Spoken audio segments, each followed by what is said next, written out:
the hood but did not make egress into the cabin of the vehicle, so that the front windshield was still intact and the doors were open. It would appear that the people were able to get out.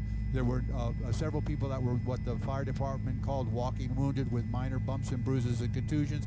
There were 4 people, actually now I'm getting word 5 people that were transported to Kendall Regional Medical Center with injuries, including 1 trauma alert. That's where they have life-threatening injuries or severe injuries. They notified the department there that that's where they were going to be taking that particular victim. And then, of course, early on, we heard that there was at least 1 person deceased in a vehicle that was clearly visible. We believe that's where the yellow tarp was set up over here on this side of the screen here in the eastbound lanes. And then now we were hearing later that there were several other fatalities in this. Of course, we're waiting to get more information.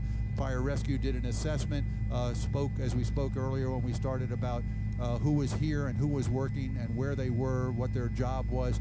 They've done an accounting of that, and it appears that most of the construction workers have been accounted for. We also reported earlier that they found another victim who was able to self-extricate himself from the accident and ran as this thing came tumbling down into the parking garage over here on the right side of our screen here. It's going to be this building. I don't know how, there it is right there, part of it. I didn't want to go off too far, but that parking garage right there, and was treated. He's in good condition. So again, that's the latest as far as the information goes, is what is happening right now at this construction accident. Back to you. Ralph, you have to wonder, I mean, it's a miracle in and of itself that on Southwest 8th Street and 109th Avenue, when this happened about an hour or so ago, maybe a little over, maybe 90 minutes now, that only 6 cars are trapped underneath all that rubble, because that is a very, very congested part of town. It's, you know, after school, people are, afternoon shift folks are getting ready to go to work, kids are getting out of school, you know, even college kids are getting out of school, heading to 6 vehicles. That doesn't seem, it could have been so much worse. And you can think of this, there are 8 lanes of traffic, 4 in each direction, plus you have 2 turn lanes there to the entrance to FIU, so that's 10 lanes of traffic that could have been involved with this when it came down. I would say that time of day probably played a big part of it, because we are not quite into the, well, we're getting closer to the rush hour now, but it wasn't quite rush hour, kind of just a little bit after midday traffic would still be heavy, but yes, it is amazing that as few cars as we've seen are underneath it. Now, again, that's what we could see. That's what was visible to us from the air. Unknown how many other vehicles may be underneath there that we couldn't see because they were completely covered by this concrete structure that came down. So, again, we'll get some numbers as they come in and obviously pass them along to you guys. That's a good point. 6 that we can see, but there may be a few more underneath the, you know, the width of the span of that bridge. Right. Anyway, Ralph, you stay where you are. Thanks for those pictures. It is quite the scene out there in Southwest Miami-Dade at this hour on Southwest 8th Street and 109th Avenue. And right now, Rosh, again, established himself just a short while ago. Rosh, you did check in with Miami-Dade Fire Rescue. You had that interview with their public relations officer. What do you know right now from your point of view? Have you talked to more witnesses out there? Well, when we first arrived here on scene, we ran into a man by the name of Mario Valdez, who was distraught because he was told that one of his friends, perhaps, was underneath that bridge and may have been injured. This is a large part of this story right now, that there's a lot of people, especially when they're hearing the news of this, that they're full of anxiety and apprehension, not knowing if their loved ones was in fact underneath that bridge at the time of the collapse. I believe we have that interview now, if we can go to that. My friend's sister called me. Her brother, my childhood friend, he was crossing as the bridge was coming down, and it hit him. And do you know how he's doing, or? I don't know. He was rushed to the hospital. I don't know. I'm just so worried. What's the person's name? I don't want to say that right now because his mom lives in another country, and I can't release that. I'm sorry. So keep backing away. So tell me what it is you know, what happened? He was crossing the street at the moment that the bridge was coming down, and I don't know if he was. I don't know really. He was just severely injured. And you got a phone call from who? His sister? His sister. And was she here too? No, she just called me saying that he was injured and he was rushed to the hospital. So you got a really good idea right there of what people are going through. That interview was actually shot by our chief photographer here when he arrived just moments, really, about 10 to 15 minutes after this bridge here behind me collapsed. Mario was on the scene here getting information that one of his friends apparently was injured, a childhood friend, and that is only one of the stories. But I wanted to bring that to you because I would imagine there's a lot of people going through that right now when they're getting calls or they're just getting information from friends that perhaps they were in the car underneath the bridge, perhaps they were walking near the bridge. And it's very important also to stress that until the rubble, until the concrete is removed from that area, we will not know the full extent of the damages here or the injuries here. All we do know, and we mentioned that I did speak with Miami-Dade Fire Rescue, is that they did call this a level 2 incident, which is very generic. Basically more than 5 patients affected, but they did call this a, quote, serious situation. And you can see that. You heard that there in that short interview, which really captured, at least for the people out here on the school's campus, what they are going through right now, especially those who have been impacted, those who have been affected by this, and this is just the very beginning. These are the beginning stages. In a scene like this, you have to understand that this will take quite some time. It'll take, perhaps hours. We saw some of those big excavators just a few moments ago plow right through here, really down the middle of Southwest 8th Street, as they have to lift up all of that concrete, lift up all of the debris from that bridge. This bridge just put in. Students, one witness we spoke to on the phone said that everyone was really excited about this bridge. We were there when there was the grand opening of sorts of this bridge, and then this happened really out of absolutely nowhere. You talk about the fragility of life. Think about those people who are just driving down Southwest 8th Street, or, if in fact that is Mario's friend, somebody just walking, when all of a sudden this large bridge just comes crashing down. And now they have to deal with this like they would deal with an earthquake. They have to go in there with the big machinery, the big equipment, and remove everything. And, in that interview, Mario brought up actually a good point, is that in these situations, they have to notify next of kin. That process hasn't even started yet. So it's very important to point out that we are still at the very initial stages of this entire process. This isn't something where they can come on the scene and quickly determine how many injuries they do have, because there is a great unknown here. So if you are watching this and you are concerned, you heard from Miami-Dade Fire Rescue, unfortunately, that is the process here, where they simply have to sift through all of this and take their time and be careful until they know the extent of what happened out here. Back to you. And Rosh, going off of what you just mentioned, we do know that a technical rescue team is there right now, and they've asked our helicopters to back off. Reason why is they're using listening devices underneath that pedestrian bridge right now, trying to see if anyone is underneath there, maybe holding on to life. So they're listening for that. And we can also see, and Ralph, we'll bring you back in here for a second. I see that white crane right there being brought in. Can you speak to that? Looks like it went up just a few moments ago. Yeah, as we said earlier, it looked like they were going to have it in position in case they needed to deploy it, and they've asked them now to put the boom of that device up, and you can see right now that they're getting it into position here. We still have firefighters on both sides of the structure here at 109th Avenue and Southwest 8th Street, listening, looking. We've seen firefighters get down on their hands and knees and crawl underneath a short way, leaving their legs exposed outside of the structure that's collapsed down here, looking and listening, still waiting. I believe right in the center of the screen is the officer in charge there, that guy in the yellow jacket, right in the dead center of the screen, up on top of the concrete right there. He's giving instructions to his men down there and women of exactly what their responsibilities are going to be. So again, we're monitoring. We have an active situation here where this structure came down, and when it came down, obviously a lot of damage to the structure itself, but also to the vehicles that were driving on this roadway. We're going to continue to monitor, and as any little piece of information that we get, of course, we're going to pass it back along to you.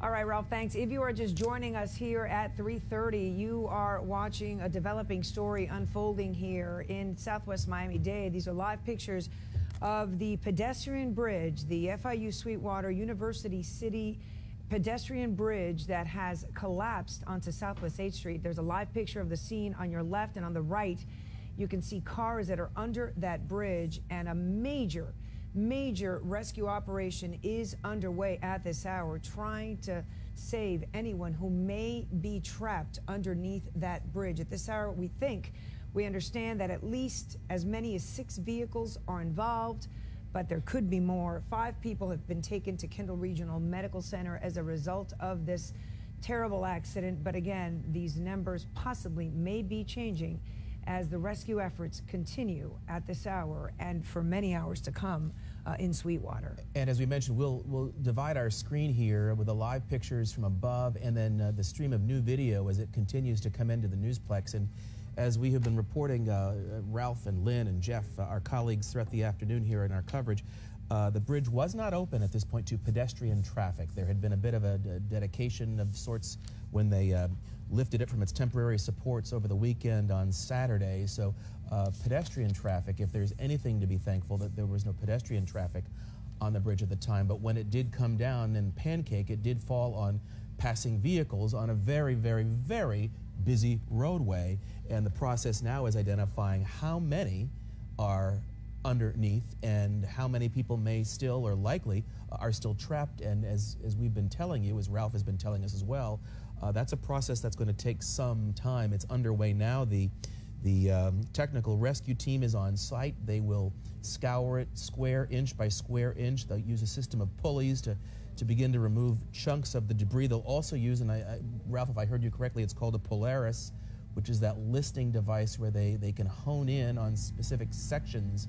of the debris as they try to locate any cries for help from people who may still be beneath that debris. There were several construction workers on that scene still putting this bridge into place, but from what we understand, there have been taken a head count of all the teams out there on the crews, and all of the construction workers at this hour have been accounted for.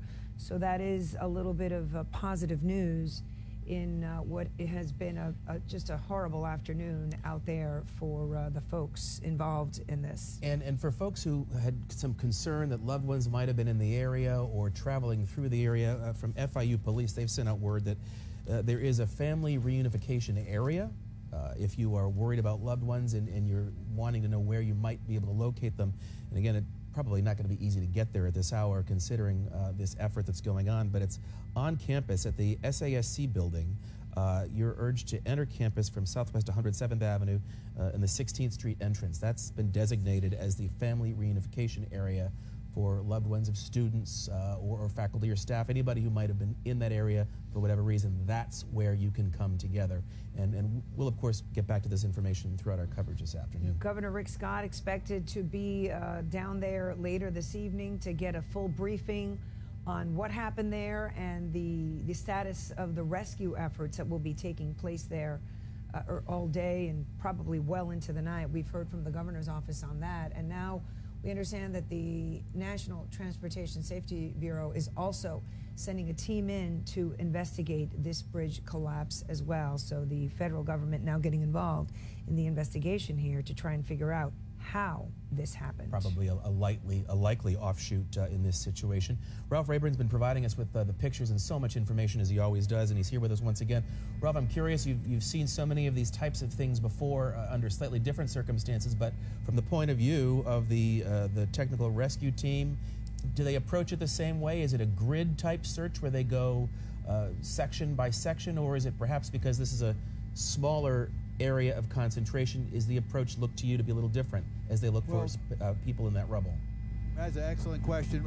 My understanding is that the first responders, the firefighters and police officers that first responded out here administered aid to the people that they could treat on the scene, and also assess report back what they could see. They're debriefed very, very quickly by the technical rescue team, and of course any other people that were in the area as to exactly what they think might have happened. Once they do that, if they have any kind of indication of numbers of vehicles or where the location of those vehicles are, any of the pertinent or particular information that's going to help them assess this situation to decide where they're going to start, what they're going to do first. Obviously, it's coordinated. They close off the scene to all traffic, including air traffic, as we mentioned. They did debrief the construction workers, from what we understand, and also some bystanders and onlookers who were first here on the scene to witness this. And then they start to look, and they're where they can make access without putting themselves into harm's way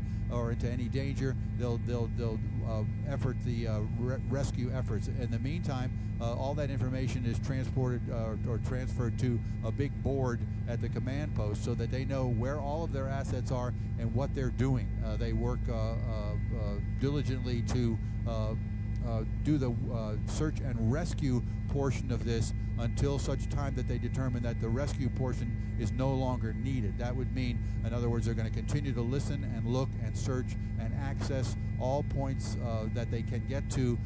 They'll also talk to the construction workers and or their advisors with unsafe structures as to what the best direction, the best method is to get in there and remove anybody that if there is still anybody in there. So again, I believe that this process of listening and doing the search portion is still underway here. We're not hearing a lot more than that right now. That's pretty much what they're doing. All the other officials that are going to be called out have been called out. The response time was immediate. From the time that we heard the call back at North Perry Airport and launched, it took us about 7.5 minutes to get here. By the time we got here, they had already treated 4 people and transported 2 to the hospital. They had already made the assessment of who was not going to be needing treatment, the walking wounded folks, and they also knew that there was at least 1 person, and that number now is up to several people who were killed in this accident here when this pedestrian walkway came down. So again, we're monitoring the situation. As soon as we get any more information as to the particulars of what the next step might be for fire rescue personnel, we did mention that they did deploy this crane here, which they raised the boom out and have extended here the arm of that boom out here over towards this to the what would be the south side of Southwest 8th Street here at 109th Avenue. In an effort to be ready when called on if they have to do any heavy lifting. So that's the latest information we have for you. As soon as we get any more, we'll get it back to Ralph, you. one thing I don't want you to touch on this. You mentioned this a little while ago in our coverage, that the concern that they have to be sure that the debris has settled before they really start poking around at running the risk of disturbing some debris elsewhere and having it collapse even further. Talk about that a little more. Well, what happens is, of course, is that when something like this occurs, that structure, which has only been in place since last Saturday, comes down. They don't know why it came down. They don't know if it was a structural fatigue or if there was something improperly installed, if there was an accident. They don't know that nature of it, so they don't know if this is if the accident, the falling portion of it, the collapse portion of it is complete, or if there's any shifting of debris. If they move one piece of concrete, is something else going to fall? They take it very, very gingerly and very, very, I would say the word tentatively, except that these guys are experienced in doing this, and they do this, the technical rescue guys train and go travel all over the world to do training on the job.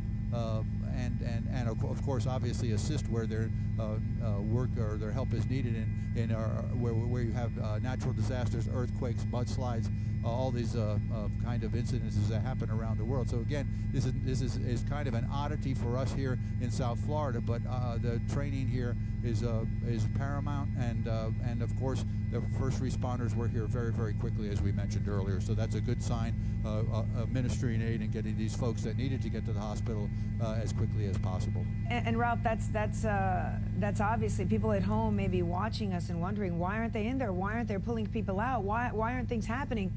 This is the reason why. You can't just run it. It's not people drowning in a pool and everybody jumps in and tries to save them. And you've really got to know what you're doing, or you can make things go from bad to worse. Yeah, it's not Hollywood, it's real life. And in real life, this is the way things plan out. And sometimes it does take time, and sometimes they're able to make those assessments and know that, this is the area that we need to focus on, and we're going to do that. But we have not seen any commotion. We have not seen, people running around. We've seen a very deliberate assessment of this situation here. And again, from the traffic that we're listening to on the radios, they seem to have the situation in hand. Now again, this is a fluid situation.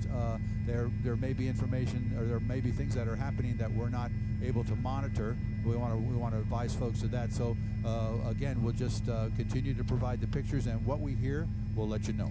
And Ralph, obviously, it goes without saying, Miami-Dade police, Miami-Dade fire rescue officials asking people in that area to please stay away, if at all possible, for obvious reasons.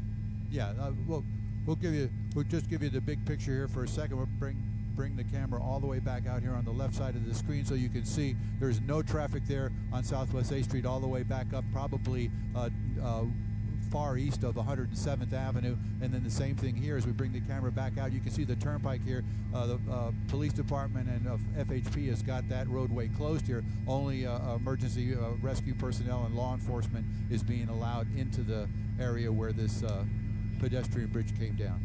All right, Ralph, you stay obviously over the scene and keep bringing us those pictures. I think we want to check in with Rosh Lowe right now. We've got some pictures where they're bringing in some of the equipment to help in this ongoing effort. Rosh?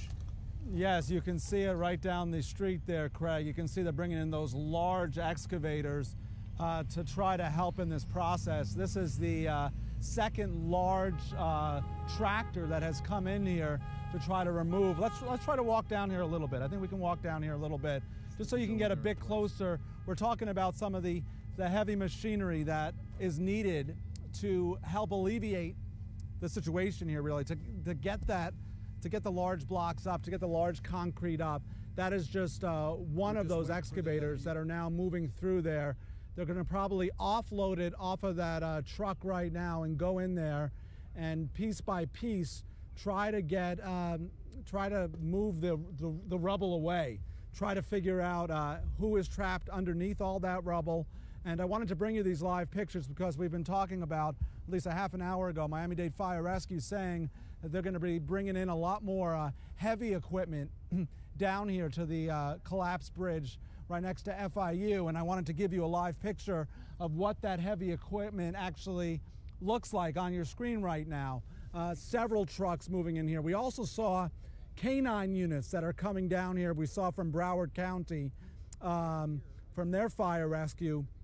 We saw canine units coming down here also to help with this process. This is, as I think Belkey's pointed out a short time ago, this is a very tricky situation on a number of fronts.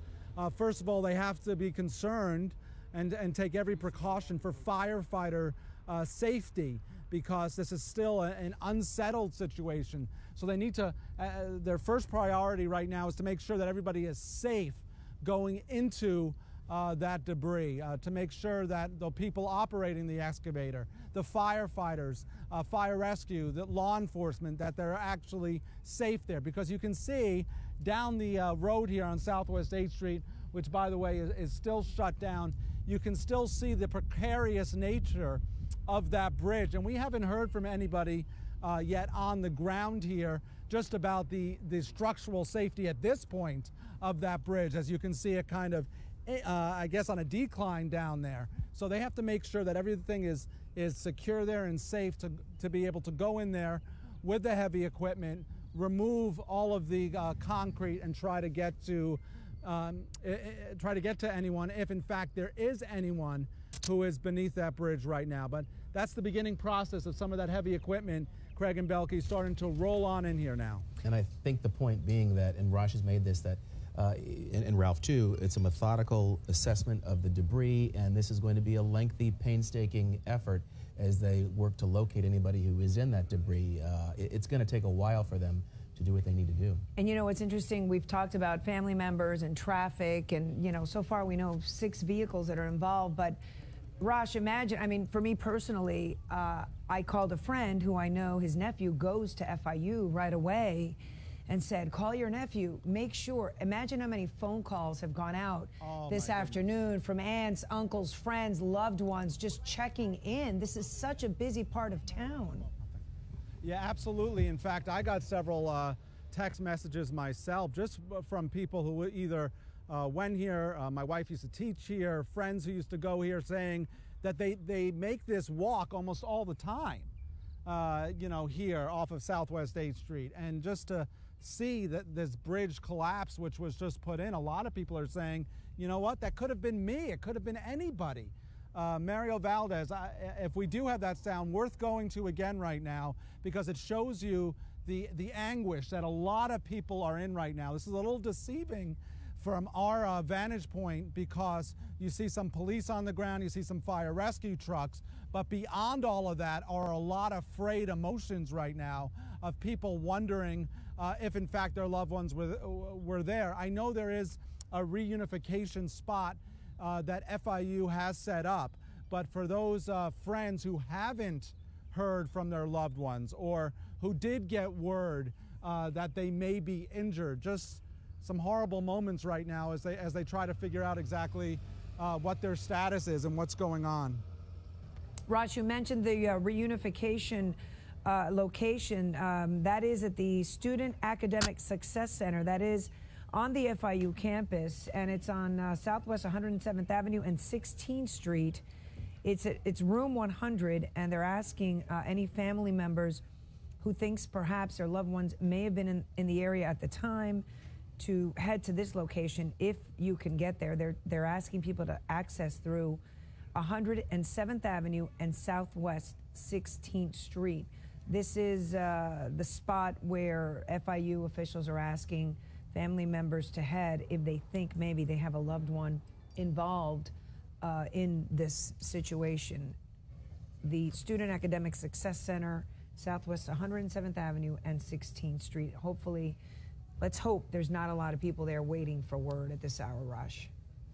If you are just joining us here, the information we are getting at this point, it is still highly subject to change, but the Highway Patrol confirms there are several deaths in their words, more than 5 people hospitalized. But again, I caution that those numbers are subject to change as we get a better sense of what is in that debris. The technical rescue team is on site using a system of pulleys to, at some point soon, not quite yet, but to remove those large chunks of debris. They're using listening devices, Polaris, I think is what Ralph told us they're called, to try to hone in and listen for any signs of life or distress, calls for help. One of the reasons why a little earlier in the afternoon all of the helicopters were asked to leave that immediate area, because they really need to adjust those and finely tune those listening devices, fearing they'd miss something with all of that noise overhead. So the helicopters have moved out of the way, obviously, to allow authorities and those search teams to do what they need to do. I think we also saw somewhere in our information that some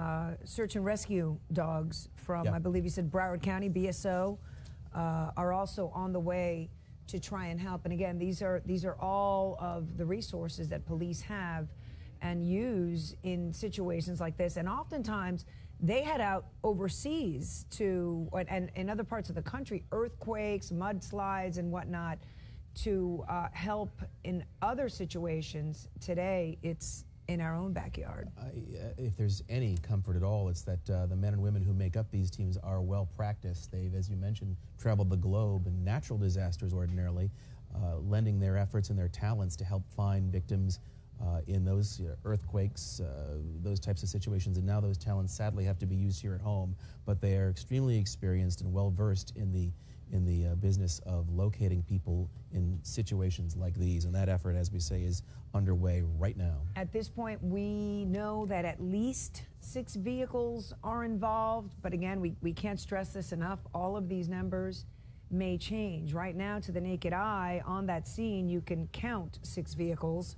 But once all of that debris gets raised, we're not sure if perhaps there may be a few more vehicles underneath that bridge. And we do know that 5 people, according to police, were taken to Kendall Regional Medical Center. One of them was a trauma alert. But again, all of these numbers possibly will change as the afternoon goes on here. We may, and to that point, and I just tweeted something to this effect, Miami-Dade police expect that they will meet with reporters to bring us their latest information about 4 o'clock. So about 10 minutes or so, we expect to hear from Miami-Dade police and others who were involved in this, just to give us what they've been able to learn so far. And again, they are very much in a fact-finding stage too, but official word from Miami-Dade police expected at about 4 o'clock. And again, this is that FIU Sweetwater University City Bridge. It's a 950-ton bridge, a $9.3 million project. It was set up, if you will, off-site just this past weekend. The construction started to get it into place over Southwest 8th Street. Part of Southwest 8th Street was closed over the weekend so that the construction crews and teams could put this bridge into place. And here we are a few days later, and this two-tiered bridge, the walkway and the structure above it has collapsed. One fell on top of itself and landed right on 8th Street, and this is what we have here as a result this afternoon. And as you mentioned, we know now the NTSB, among others, will be giving a hard look at the bridge and the circumstances by which it came together and so on, because needless to say, for this to happen so soon after that to have happened, the installation is striking at the very least. Mentioned the family reunification on the FIU campus for folks who have loved ones in the area, and I understand that Sheldon Fox is there now and can give us a sense of what he's experiencing. Sheldon?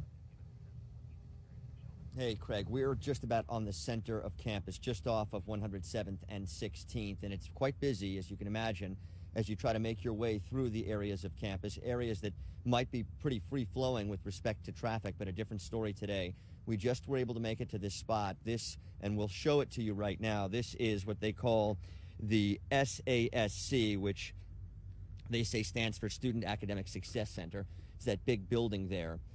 Typically, it would be occupied by students and or administrators and or faculty members. Today, you can see there are some police officers, both with unmarked cars and members of the FIU police with their lights on. And you've got one officer there who looks to have a reflective vest on. This is where they have tweeted out for the family reunification to be.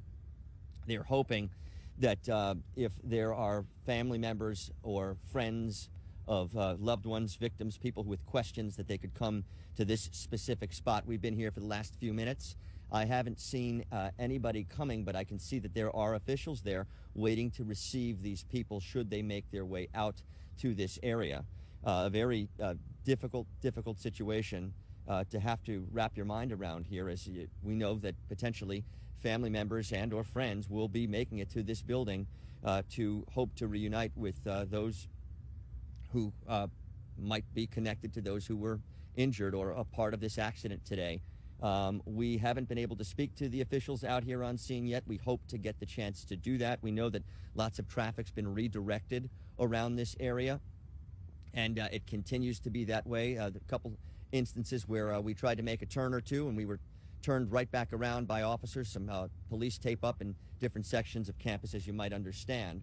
But right now it's quite quiet at the SASC, that Student Academic Success Center, because they're still waiting for any family members who wanted to show up to get any questions answered or potentially be reunited to come to this spot.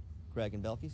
All right, Sheldon. Well, yeah, there's not a whole lot of activity there. Perhaps anyone that is trying to get there is having a bit of a tough time to arrive because of all of the traffic as a result of the bridge collapse. But we understand that there is also some police chaplains on hand there in case anyone that does arrive, any loved ones, any family members, wish to pray that they can. We are, again, as we get new pictures or new video coming in to the Newsplex, we're turning that around to share that with you, and you can see the number of agencies that are there right now as they begin this process of going through the debris there. Someone sitting on the curb. We've heard from Ralph, from Raj, from the reporters out there on the scene. Some people did manage to run out of their cars, and they were walking wounded, if you will.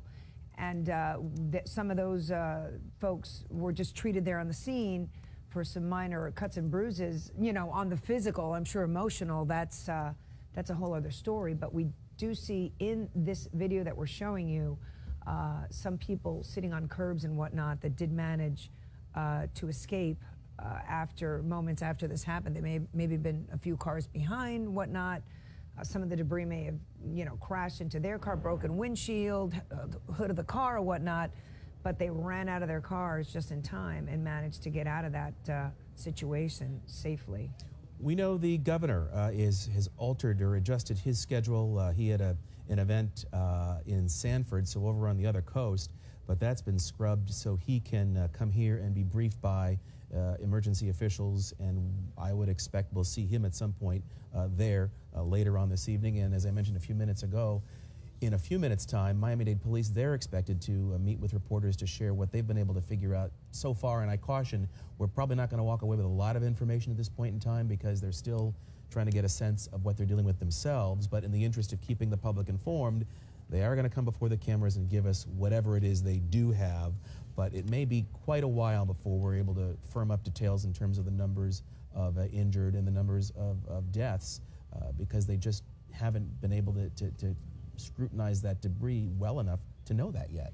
According to Florida Senator Bill Nelson's office, he has been in touch with FIU President Mark Rosenberg regarding the situation and has offered the help of the federal government in any way that he can. And according to Senator Bill Nelson, he was getting in touch with the Secretary of Transportation to see what, if anything, could be done in terms of assistance. And already, as is the case in any type of tragedy, the NTSB is already involved and will be investigating what went wrong here. And they'll be giving it a hard look because, as we mentioned, the dedication, and I hasten to use the word dedication, there was a bit of a ceremony Saturday when they started to wind down some of the work on this structure just a few days ago. We covered it. As they lifted it from its temporary supports, they rotated it about 90 degrees across those 8 lanes, and they lowered it into its permanent position.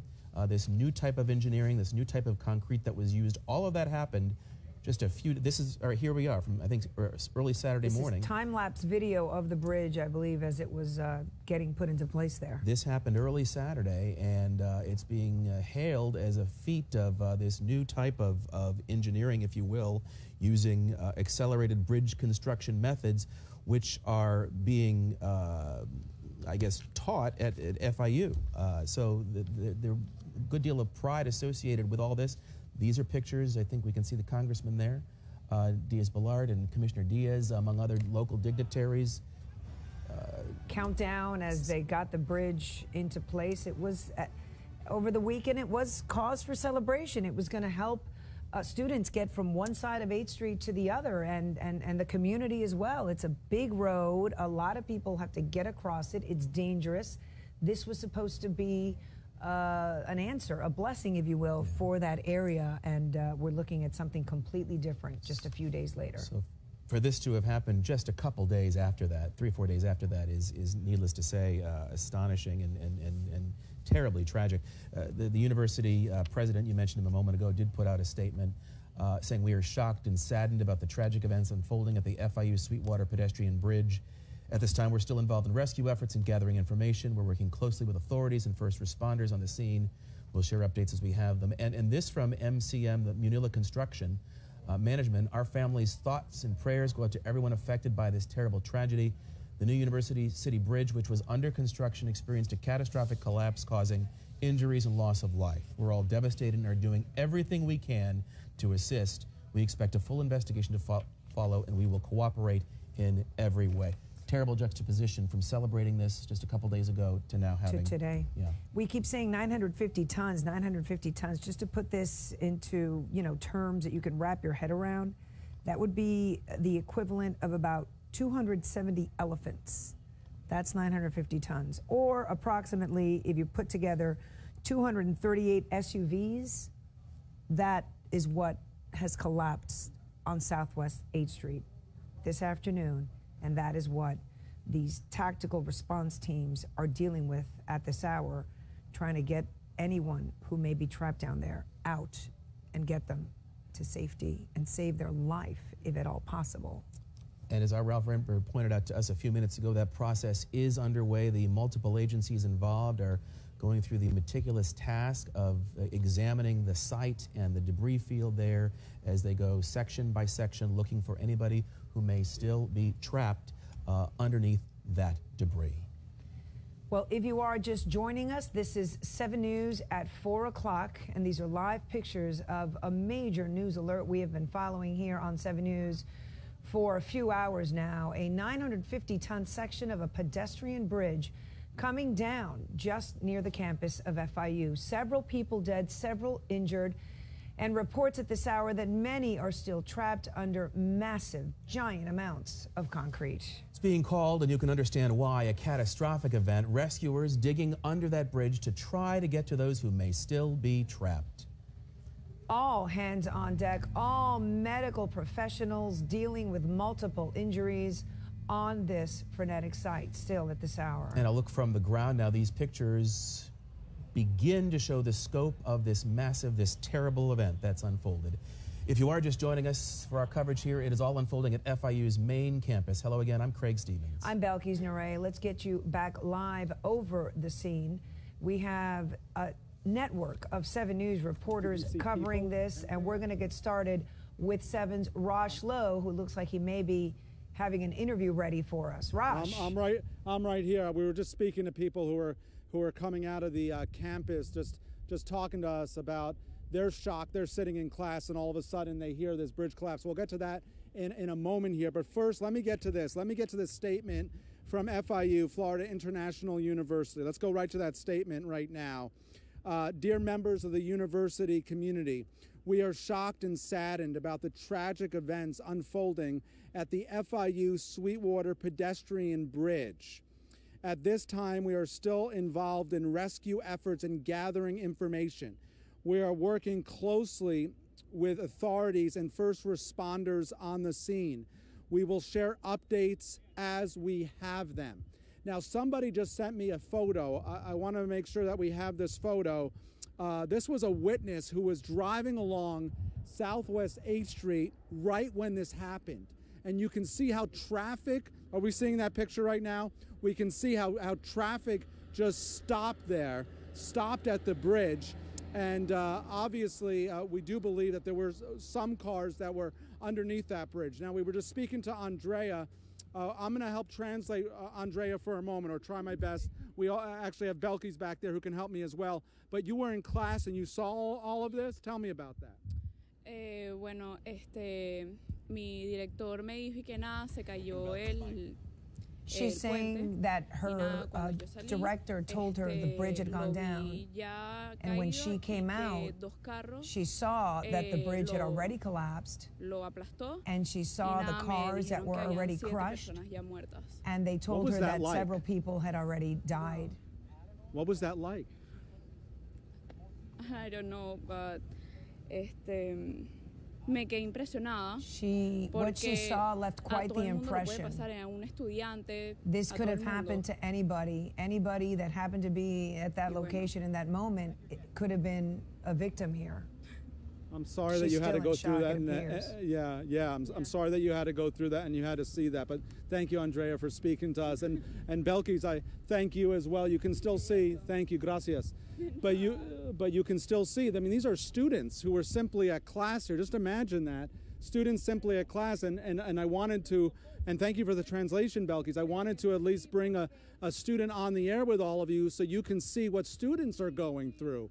How they were sitting in class and all of a sudden they walk out of class and they were up close and personal to all of this, to that bridge collapsing. And you heard from Andrea here actually seeing, at least according to her, several cars and people underneath that bridge. And you can still see, as Belkis, as you pointed out, as you could see, I mean, that she was still very much in shock. Yeah, Rosh, it's interesting that you asked her, and what did you think? And she had to pause because she said, me quedé impresionada, which means it left such an impression, because if you stop and think, that could have been Andrea. That could have been one of her friends. It could have been anybody that just happened to be in the wrong place at the wrong time.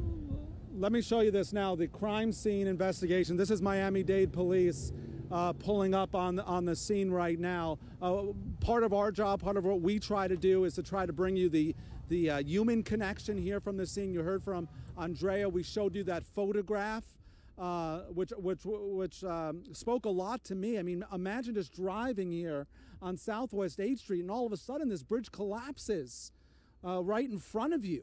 And as Belkis, as you pointed out, anybody could have been underneath that bridge. I don't know if we have this sound now. Tell me if we do. But we spoke to somebody when we first arrived here on the scene. If we have that sound, let's go to that sound. My friend's sister called me. Her brother, my childhood friend, he was crossing as the bridge was coming down, and it hit him. And do you know how he's doing, or? I don't know. He was rushed to the hospital. I don't know. I'm just so worried. What's the person's name? I don't want to say that right now because his mom lives in another country, and I can't release that. I'm sorry. So keep backing away. So tell me what it is you know. What happened? He was crossing the street at the moment that the bridge was coming down, and I don't know if he was. I don't know really. He was just severely injured. And you got a phone call from who? His sister? His sister. And was she here too? No, she just called me saying that he was injured and he was rushed to the hospital.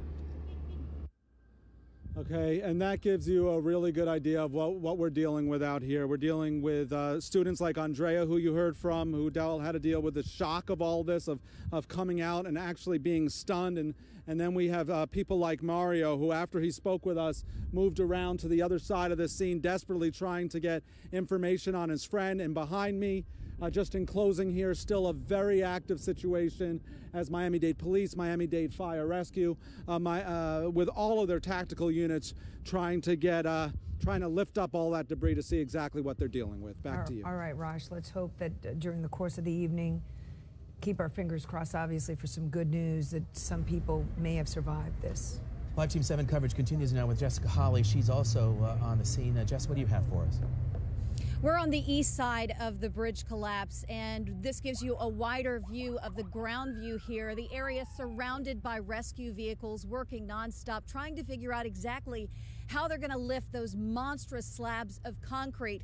We've been talking to students who have been walking around this area, people who jog in this area, people who passed by right before this happened. They are in shock because this bridge was supposed to be put up to make sure there were no more fatalities crossing this roadway, and then this tragic collapse happened. We talked to one student just a few minutes ago. Here she is.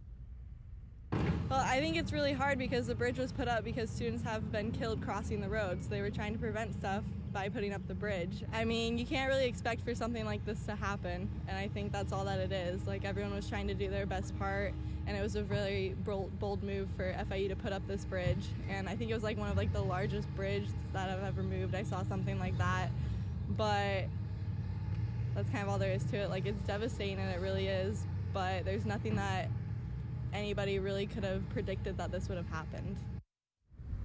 And that will certainly be part of the investigation, but we are a long way from that. We're talking about a 174-foot stretch of bridge, 950 tons, coming crashing down on Southwest 8th Street. This stretch behind Southwest 107th headed west is shut down right now, and of course it will be for some time. Students sharing pictures and videos with us, also telling us their account of what they heard and what they saw immediately after the bridge came down. We're going to have that for you coming up later on 7 News. For now, we're live in Sweetwater. Jessica Hawley, 7 News. Yeah, Jessica, I have to imagine that once this happened, word must have spread like wildfire throughout the campus. Did you guys hear? Did you hear? Did you hear?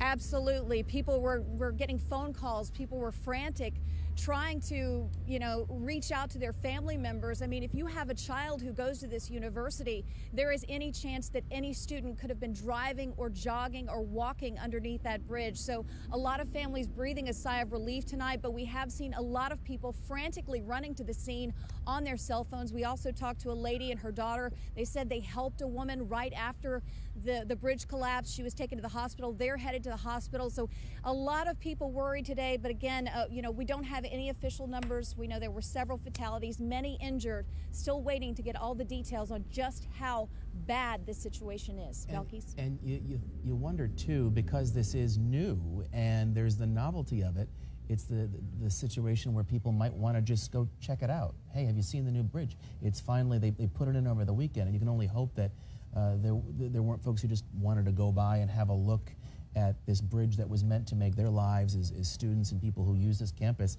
a lot easier and safer. Because it just, as I mentioned, we showed you a couple of minutes ago here, they just completed that process of putting it in not even a week ago.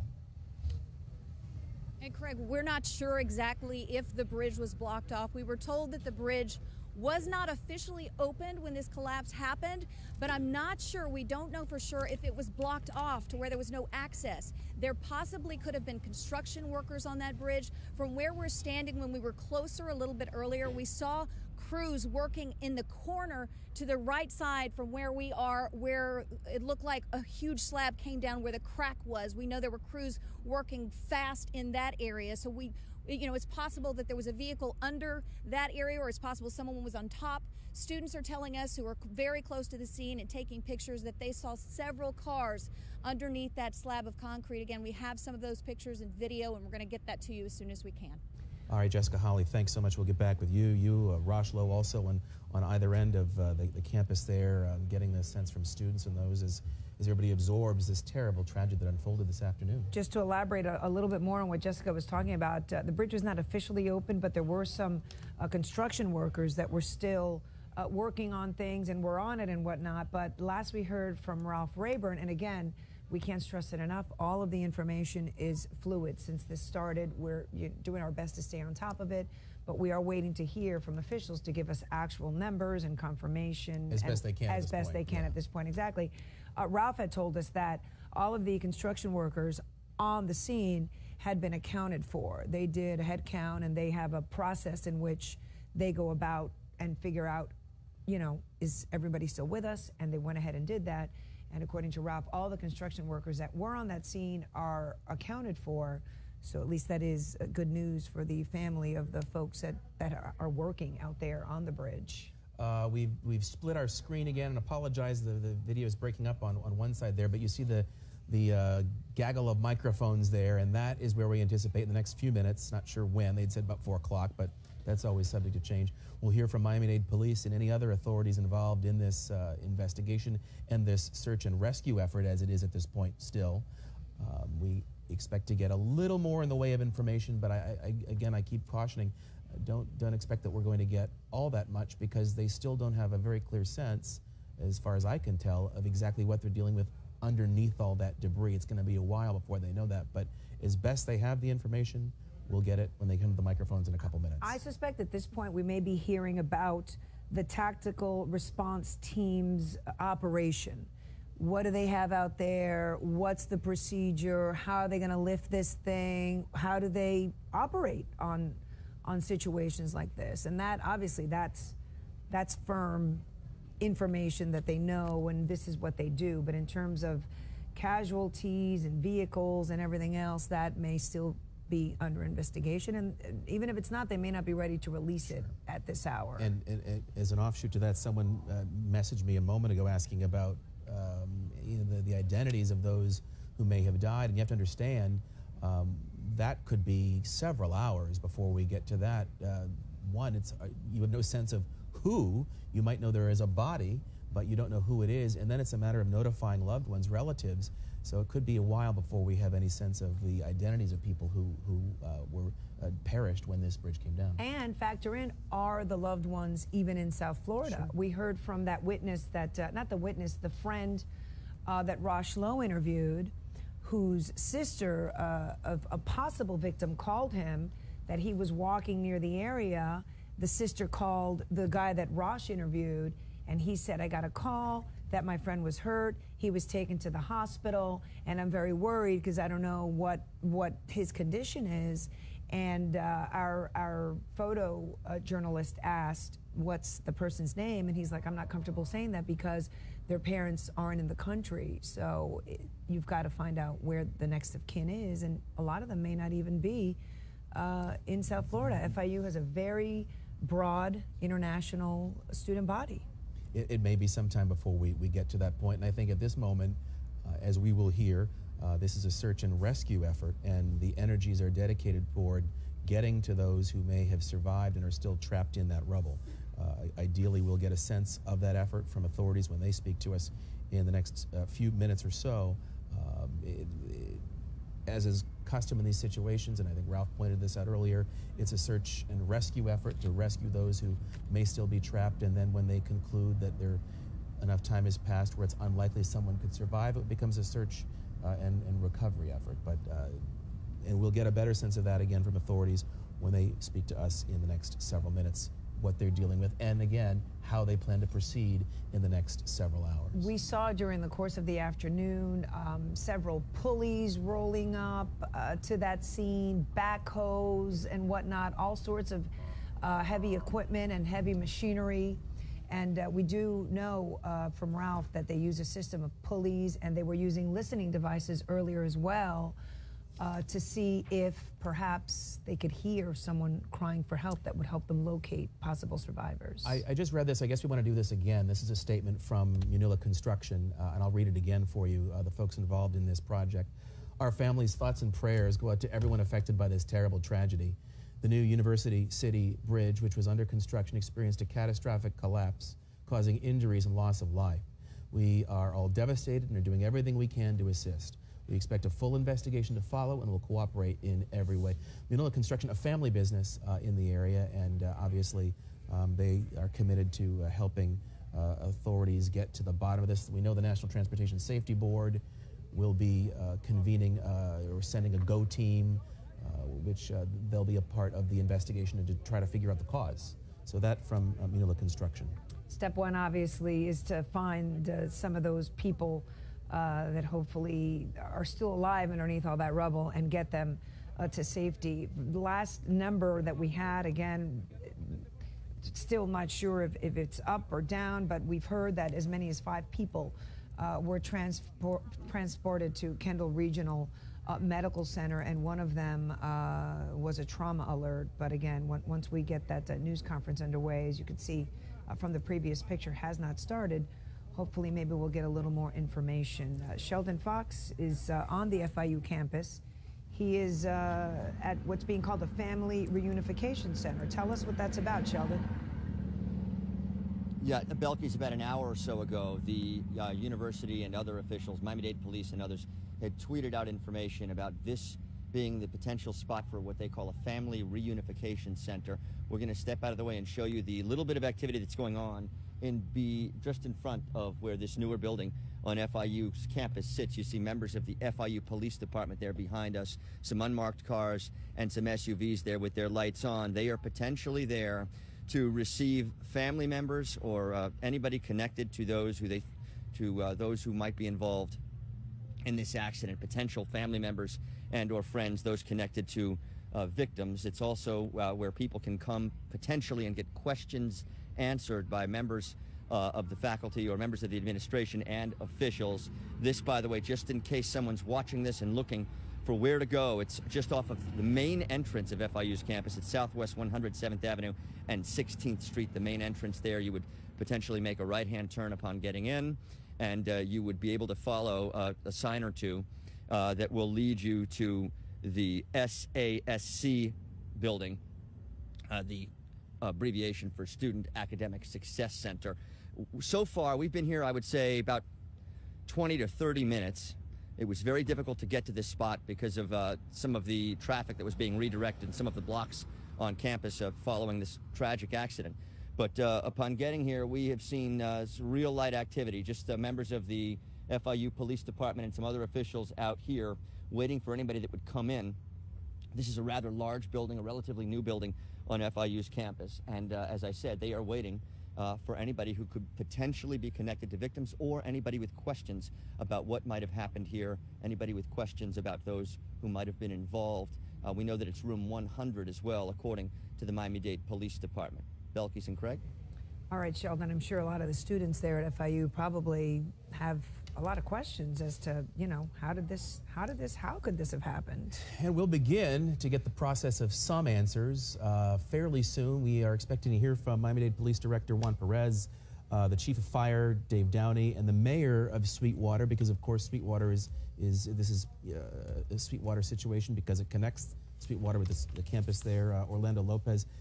We had been told 4 o'clock, but they are at this point in time huddling with their people to get as much information as they're able to gather to share with us. So it may take a couple minutes for them to do that, but just as soon as it happens, we will incorporate that into our coverage right away. Yeah, its official name is the FIU Sweetwater University City Prosperity Project Pedestrian Bridge. So the city of Sweetwater obviously heavily vested in this, and as we heard from Jessica Hawley, they were fully behind it in the hopes of helping, you know, avoiding fatalities. Students would get hit trying to cross. This section of Miami-Dade County, it's almost like a highway.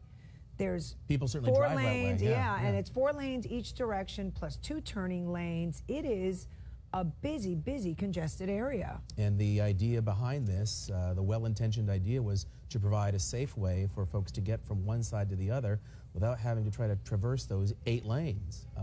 And that was a project that had been in the works for some time, particularly because for many years we've covered countless numbers of people who were victims of traffic accidents trying to get across. And this was meant to mitigate that. And by golly, it's a cruel irony that people have lost their lives today as a result of something that was meant to save lives.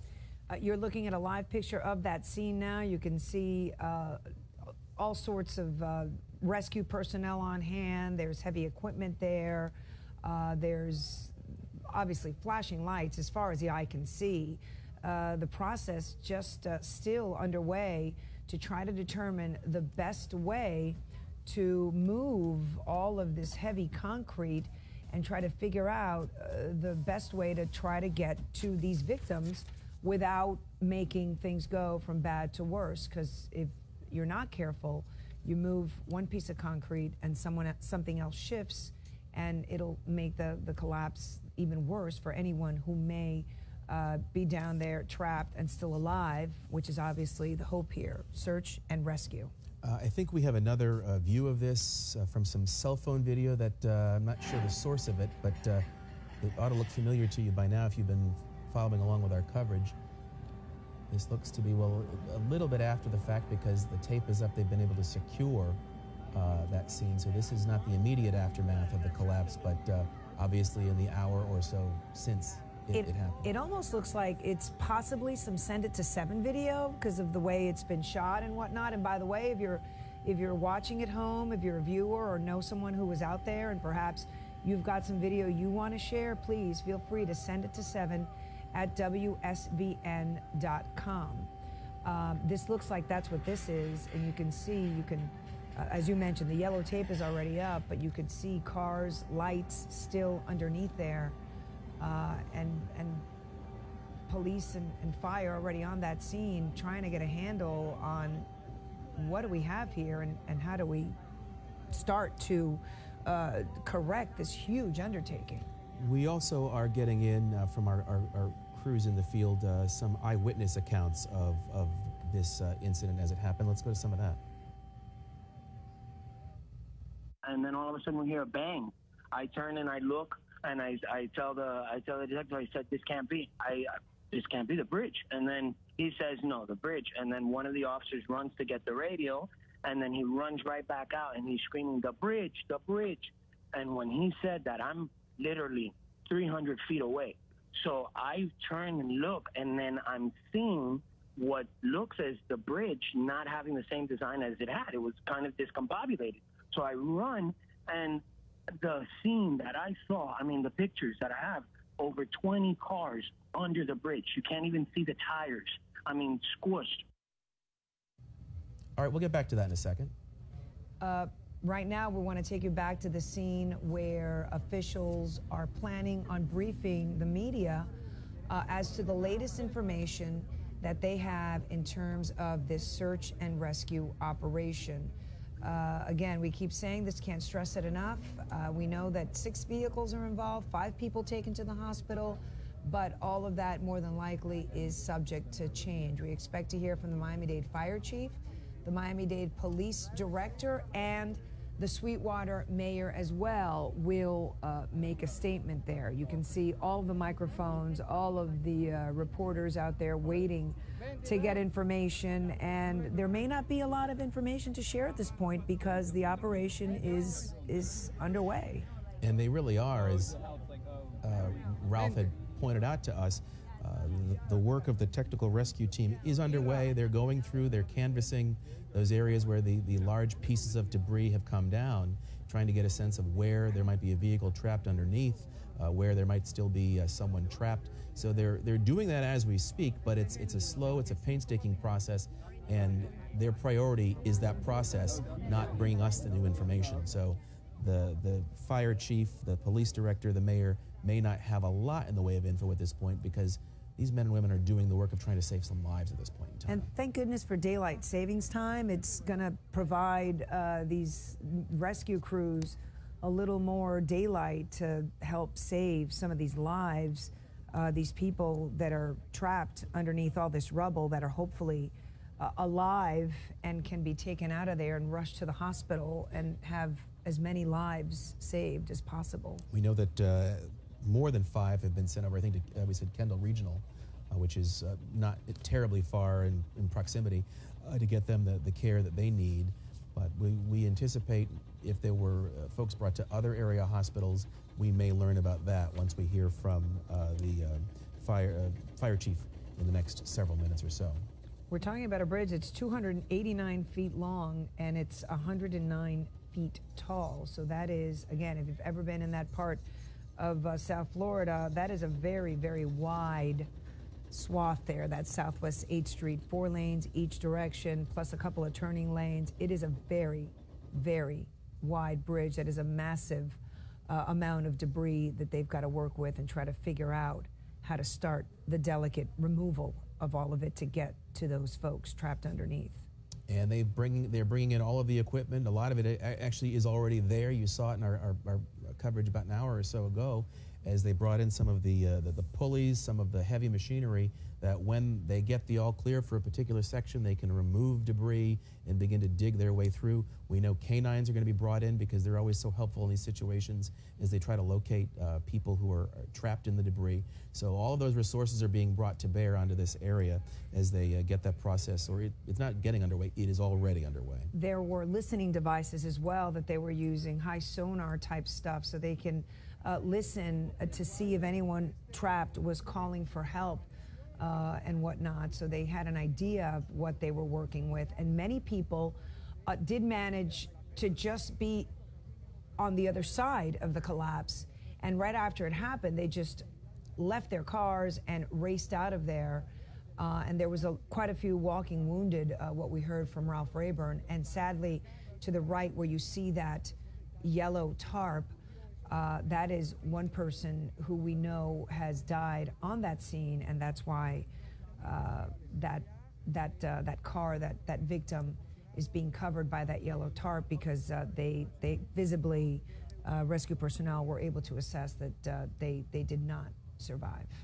For those, and I'll mention this again, and we have Sheldon Fox there, we'll check back with him shortly. There is a spot on campus that's been designated for families, for loved ones who have concerns about anybody who would have been in that area to reconnect. The reunification, it's being held in room 100 of the SASC building, the Student Academic Success Center at 107th and 16th Street. You're to take the 16th Street entrance, head into the SASC building, it's room 100, and that has been designated by FIU Police as the Family Reunification Center. Obviously a lot of concern among folks who are worrying about anybody who would have been in the area. That's where people are being told to head to reunite with loved ones over the course of the afternoon and evening.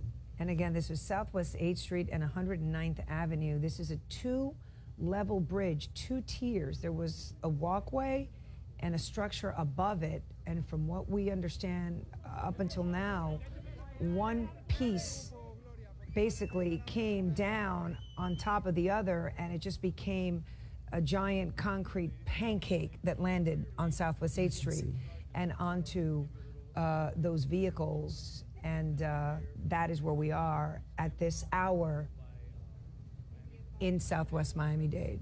About to hear from the police director, among others, so we will take you now to the scene. Can you please step closer to the microphone? We have MDPD Director Juan Perez.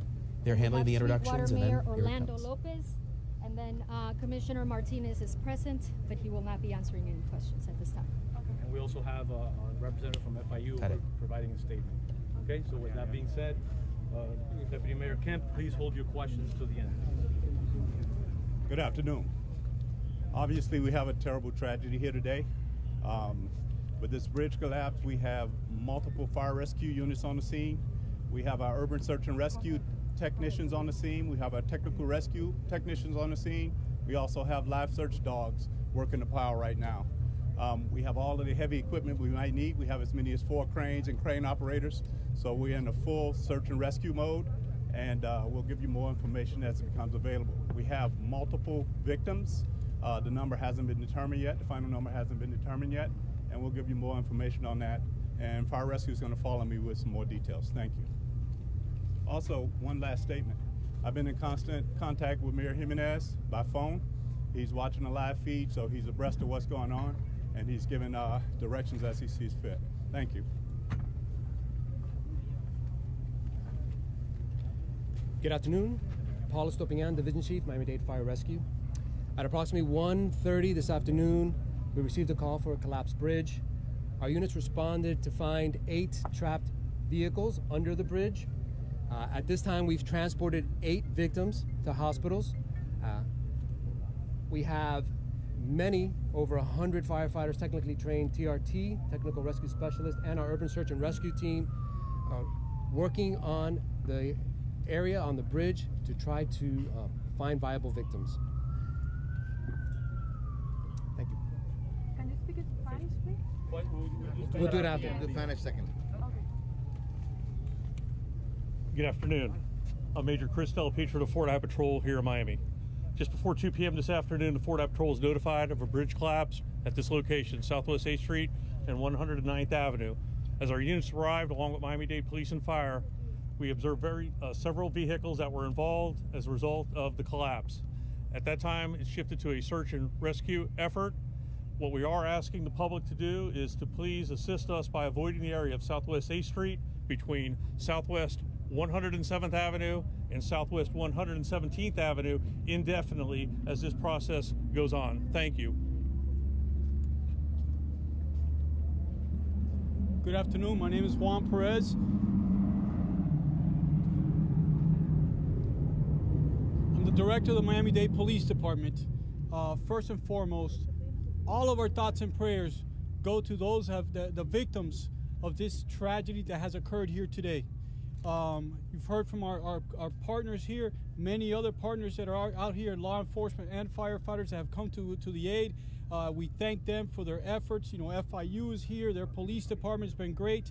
Our partners from Sweetwater and Doral, and so many others that have come. If I missed you, I apologize, but we thank all the agencies that are out here supporting these efforts. Right now, we are assisting in the efforts. Right now, the main focus here by the fire department obviously is to rescue people. And that is what we're assisting with by controlling traffic, assisting FHP with traffic for now. And then we're on standby because as soon as those efforts are over, our Homicide Bureau will take the lead in investigating this tragedy that has occurred. And we will take the lead from that point on. The state attorney is also on standby and waiting to come in and work this case with us. So for right now, that's all we have as far as this incident. And a very important message that I also have is that we have established with a partnership through FIU a reunification center right here at FIU. If you want more information on that, you can contact 305-348-3481. That is the number that has been established for family members that are concerned that maybe their family members or friends are victimized by this incident. If you call that number, we will help you out.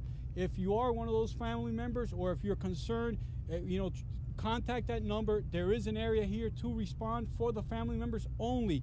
FIU police are on standby to escort everybody that comes in that wants to get to that family reunification center where our victim advocates are at, so that they can assist with whatever needs are required of those individuals. The last thing I would like to share is that you heard from FHP about people not coming into the area. Please stay out of the area, and we will advise you when these roads will be open again, but for an extended period of time. But I also need you, the media, to please cooperate with us. There should be no information that's coming out regarding this incident unless it's coming out from us right here in this location. We will periodically update you. We do not need information that is erroneous getting out to the public, because some is already getting out. And what that does is it complicates things. We want to be able to be the ones that contact next of kin. We want to be able to notify family members. Let us do that. We don't want family members to find out that a loved one is involved in this tragic incident because somebody puts it out in the media. So please, I ask you to respect those family members, those that have been impacted. But from the bottom of my heart, please cooperate with us today more than ever, so that others that are impacted are not impacted by watching it on the news. We definitely do not want that. We want it to be controlled. Let us do that. We have victim advocates that are waiting to go with us so that we can deliver the news, whether it's horrible news or whether it's news that somebody has survived this incident. We would like to do that. If you can cooperate with that, and I would truly appreciate it. Thank you. We're going to go Spanish, all right? And then, and one thing, please don't ask numbers. Nobody here is going to give you numbers, okay? But the phone number we'll give, yes. All right, well, so we heard the police director and others, and as we said, we weren't going to bank on getting too much in the way of information because they just at this point don't have it, but there are some points that we can emphasize that authorities did make. Only saying at this hour that there are quote-unquote multiple victims. The numbers that they did give us is that when Miami-Dade Fire Rescue got the call about 1:30 and they arrived on that scene, they found 8 vehicles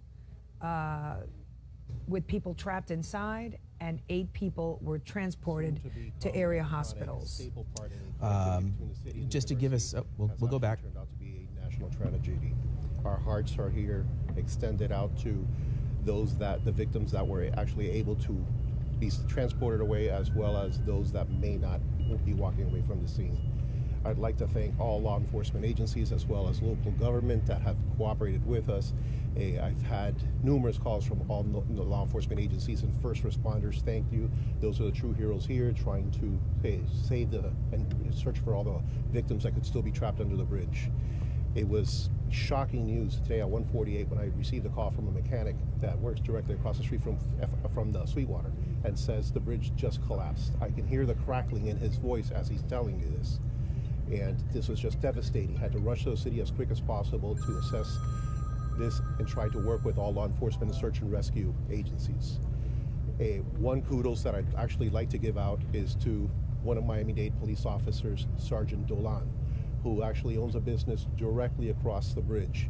He was the first responder that actually worked there, and according to his wife, because he's still too broken up to respond to this, he worked on a victim for 15 minutes to maintain that person alive. Thank you to all first responders. As Director Perez was saying, try to keep all communications to this establishment and not from anybody else. There has been a lot of false messages going out. Try to limit it to this call center, please, if you don't mind. Can you correct some of the false news? Hold on. Can you answer whether it was open to general foot traffic yet or still just construction crews? We'll get to the questions at the end. Good afternoon. My name is Ken Jessel. I'm Vice President for Finance and CFO at FIU. Obviously, our hearts are broken over this tragedy that has impacted a good number of people. Right now, our first priority is with the family and friends of the victims, and we are going to do anything and everything we can to assist them during this process. We have mechanisms in place to provide the highest level of assistance, and we will provide whatever assistance is needed. I would like to echo the comments of my colleagues that have been up here. The first responders have been absolutely amazing. They've been here in just a matter of minutes to assist those in need. We have and will continue to work with them as well as the appropriate governmental authorities as this tragedy is investigated. Thank you.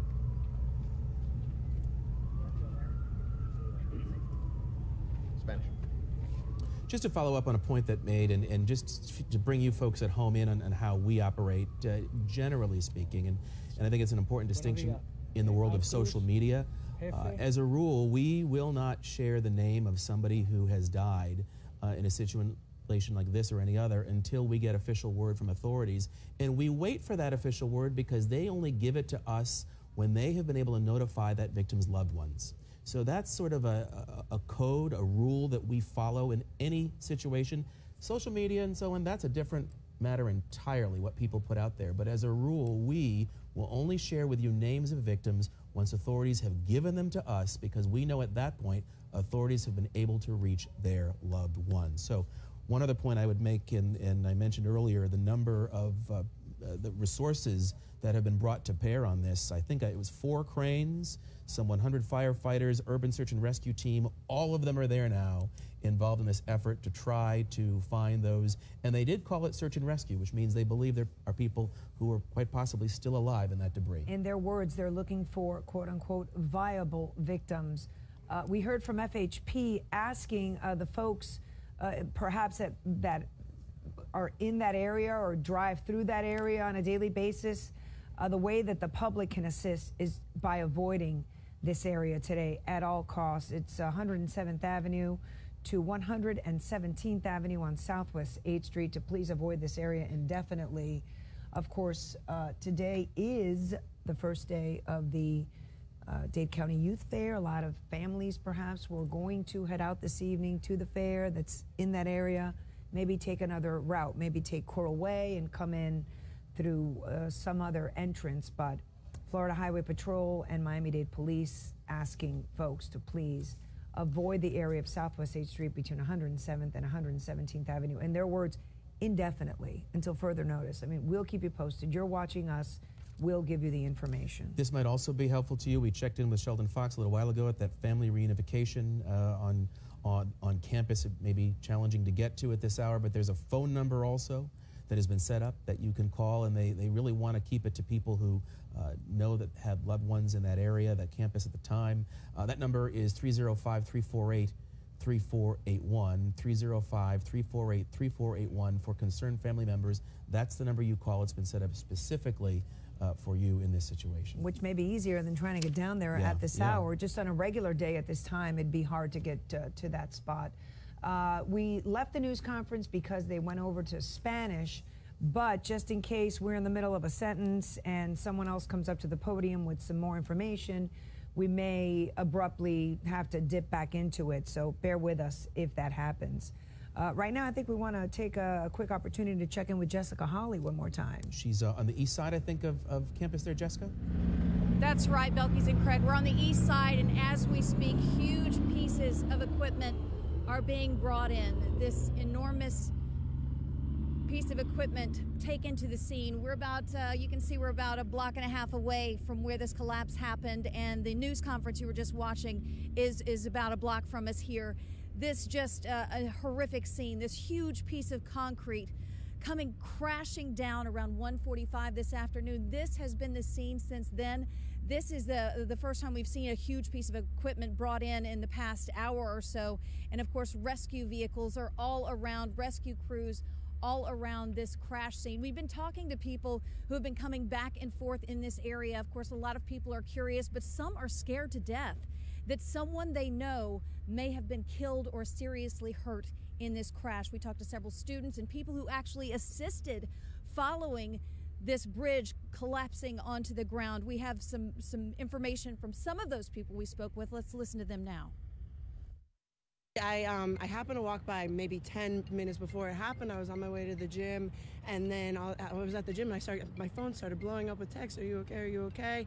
And I was like, what's going on? I checked the news, and I saw that the bridge had collapsed. When I walked back, I went up onto the roof of the garage to see what happened, and there are cars underneath of it, crushed. I mean, obliterated. There's cops everywhere. You can't even get near it, and it's really upsetting to me, you know, as a student, and as community member, to for this to have happened. This is horrible. My condolences out to the families and to the survivors and the victims of this terrible accident. It's just horrible.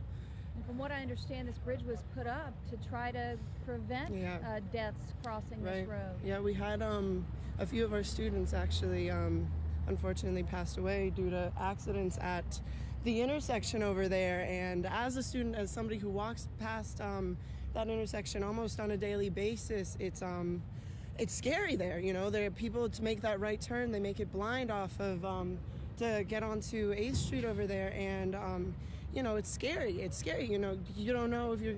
I've almost gotten hit myself. So the fact that they're putting this bridge up, it gave me and gave my friends and classmates so much hope that, you know, we weren't gonna have to deal with this mess anymore of, you know, having our lives threatened every time we want to cross the street. And now that this happened, it's just such a tragic setback. I mean, this is horrible.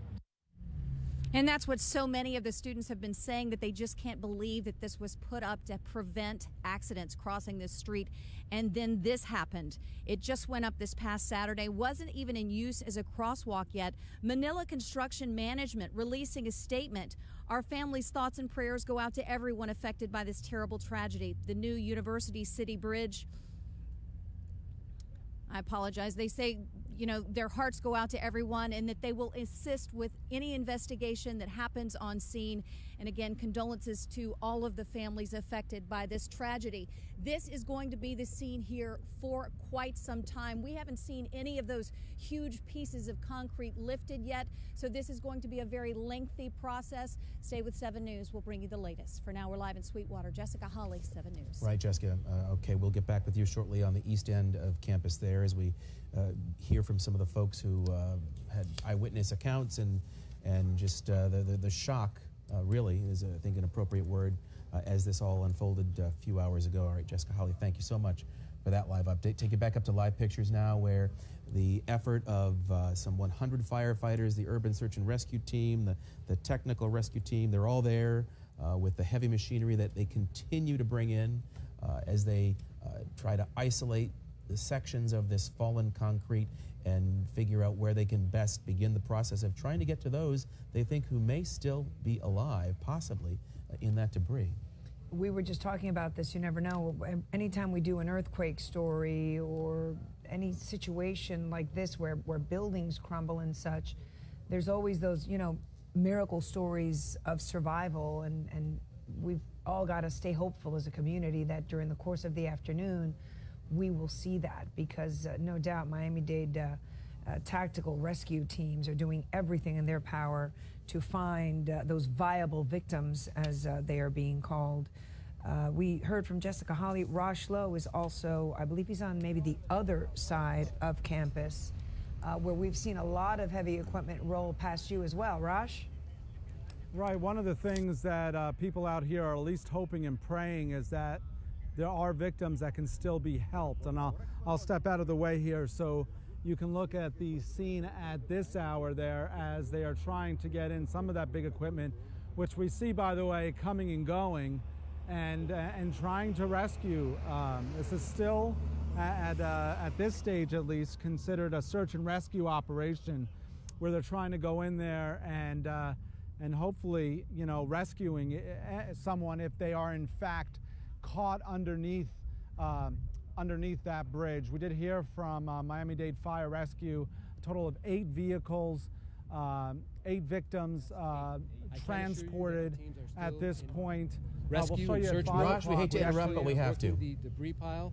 We have search dogs in place. We have technical listening devices and fiber optics. We're drilling holes into the pile to try to locate any viable patients. So there are people there, or you just don't know? We don't know at this point. We're still in search and rescue mode. Has anyone been declared dead already? Has anyone? I can't speak to that at this time. When's the last time somebody was pulled out of line? Test being conducted on the bridge at the time. So again, I'll go with one question at a time. I'm sorry. Those type of questions can only be answered once we begin the investigation, and probably towards the end of the investigation. Causes of what occurred here today will not be, we will not speak to that right now, and it'll probably be days before we can ever make that assumption, because obviously this takes an intense investigation, and we're not even there yet. The next few hours is going to be a rescue mission, So if you have questions, keep it to the rescue mission, to the victim reunification, those type of questions, because that's the only thing we can answer right now. How long has it story. been since the last person was rescued alive? The last patient was transported approximately 45 minutes ago. Condition? I can't speak to that at this time. How concerned are you about the structural integrity as you still look for? I can tell you that our technicians are working with construction crews that are on site. We're concerned with a portion of the bridge.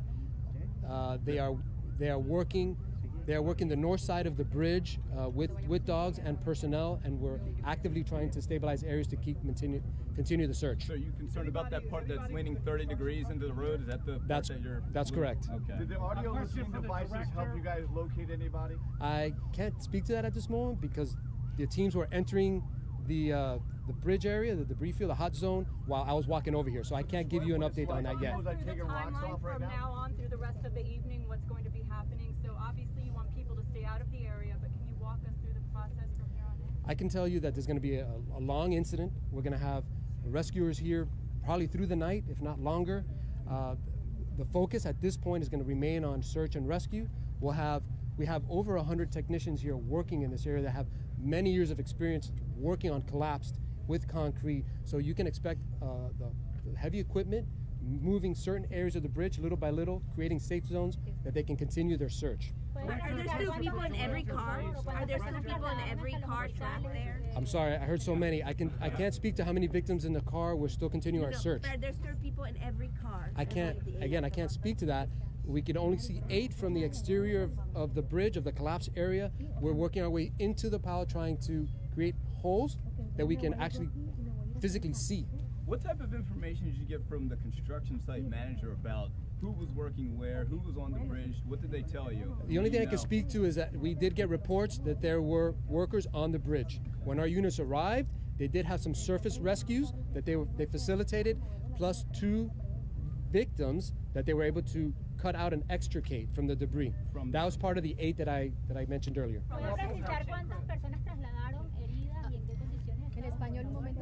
Por favor, si te puede... Just one more question, and then we'll move on. One more. If I can, Director, you could not say how many people have died here at this point, right? You don't know. You're not able to say. We're not confirming any deaths or anything like that right now. Right now, what we're saying is victims or casualties of this incident, but that's all we're saying right now. Senator Nelson said 6 to 10. Does that sound something right to you? What Senator Nelson says, I cannot answer to. But how many are missing? We don't know that. And of the people taken to the hospital, what condition are they in? Critical? Again, the fire department is the ones that transported them. They're not saying that right now. They're not confirming anything. Obviously, it's a tragedy of a collapsed building. So we know that at minimal, there's a lot of serious injuries with the people that were transported. Director, how many? Is a representative of the construction company here? For the gentleman from the county, MCM does a lot of business with the county, has over a number of years. Can you tell us how many other projects at the moment MCM is working on with the county? Really, I would have no clue right now. Yeah, we need to. But they are here on site. Yeah, they're on site, but we need to focus in on the tragedy that occurred here, not look so much ahead or behind. Let us get through this point here. We'll have further press conferences. I know that with last question, we go to Spanish. Patrol said this areas are closed indefinitely, but what are we talking about? Like a week, a month, a day? That's indeterminable at this time, but it's obvious, as I stated earlier, for the public to avoid traveling on Southwest 8th Street between 107th Avenue and 117th Avenue indefinitely. This is going to be a long, arduous process. We ask for the media's assistance getting the word out. We ask for the public's assistance adhering to that. Thank you. All right, Spanish. We're going to go to Spanish now. All right, switching over to Spanish now. A lot of questions, but as expected in situations like this, not a whole lot of information. As we mentioned prior to getting this thing started, we expected, above all else, to get info on the tactical response team. How do they do it? Who's out there? What do they use? And that's really what we heard more than anything else. We heard from the fire official there saying that there's over 100 firefighters on that scene now, and they are all very experienced men and women who have dealt with these situations both here in South Florida, in the U.S. and abroad, time and time again. They're very familiar with collapse situations and how to deal with concrete and these types of scenes. They are looking for viable victims, as they keep saying, and they are using search dogs, they're using fiber optics, they're drilling holes in that concrete so they can get cameras down there to get a visual on what is beneath the concrete, so they can then figure out how to best proceed to try and get to some of those victims. We also just learned, and I think I have the time frame correct here, that the most recent patient to have been pulled from the debris there and sent to the hospital, no word in the condition, was about 40 or almost 50 minutes ago. So perhaps just after 4 o'clock, the most recent rescue they were able to make took place, and that person was also mentioned they're working to secure, and this is to the point we made earlier, that the shifting debris, we're talking about large chunks of this concrete, if it shifts the wrong way and it collapses even more, it's a potential, a real hazard, and they're working to shore up or to secure